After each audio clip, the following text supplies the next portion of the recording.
Beredar rekaman mengejutkan dari Jeddah yang bikin dunia gemetar.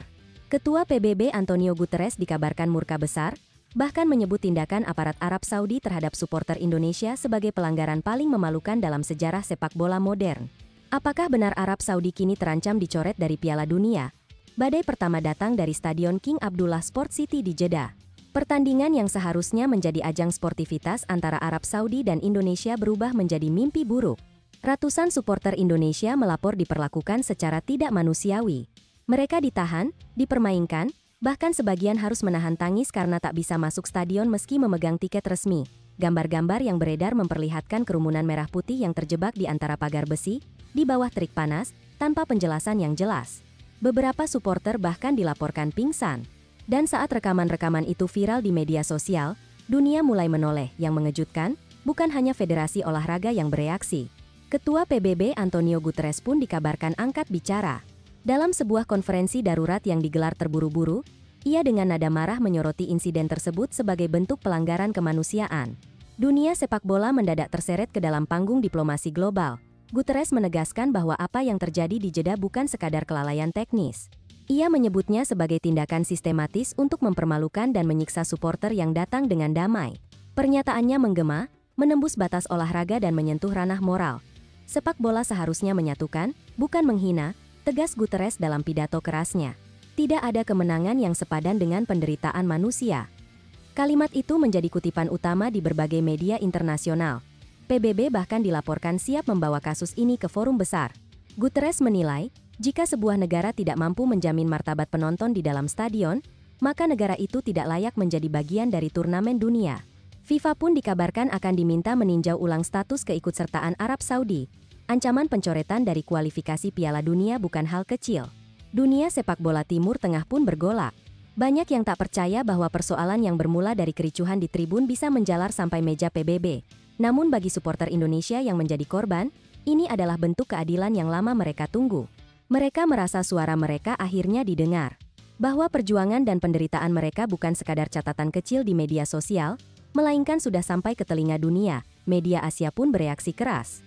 Dari Jepang hingga Malaysia, berita tentang dugaan pelanggaran kemanusiaan itu menjadi tajuk utama. Banyak yang menilai ini sebagai titik hitam dalam sejarah sepak bola Timur Tengah. Namun di balik semua kehebohan itu, muncul klarifikasi dari berbagai pihak.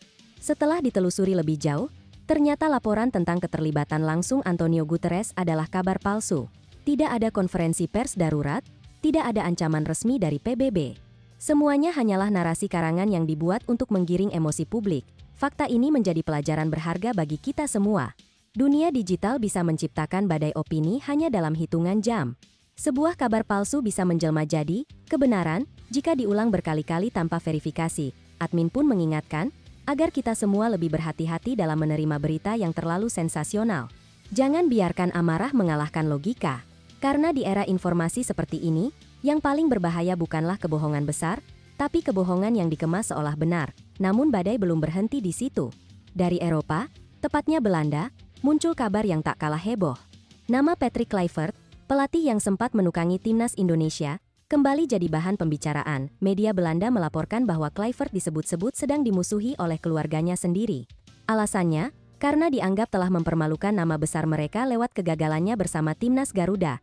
Kabar itu semakin ramai setelah publik mengetahui Indonesia gagal melangkah ke Piala Dunia 2026.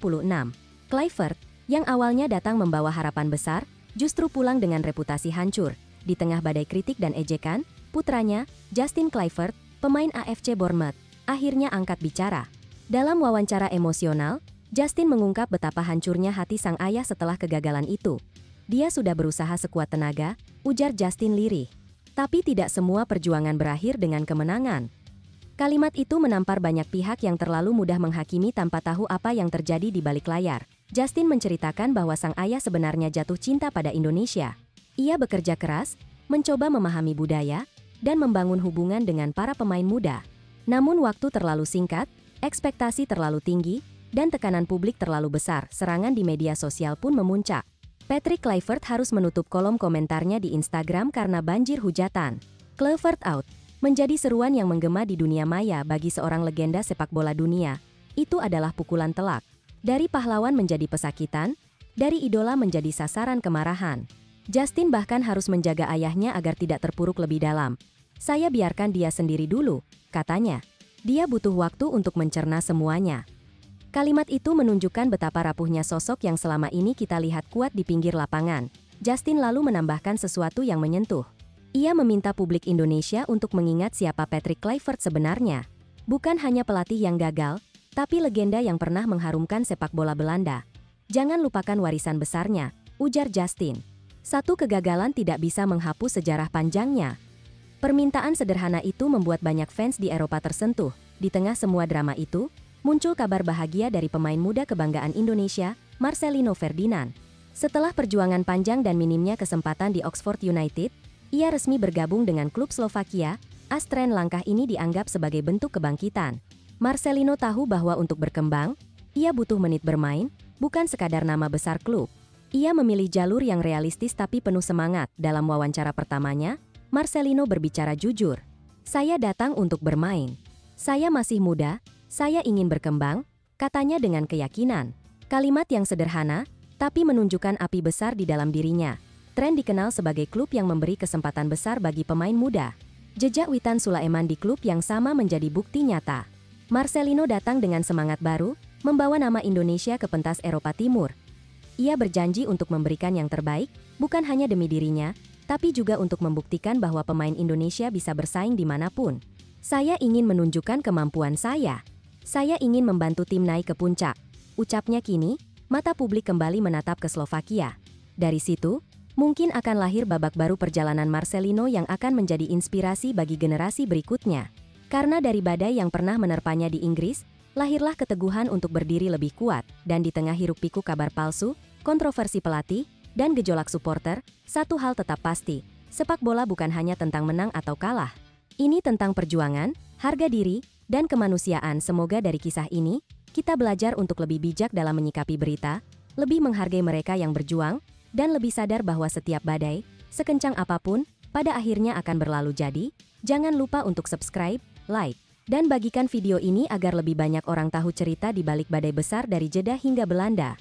Karena di balik semua kekacauan, selalu ada pelajaran berharga yang menunggu untuk kita temukan.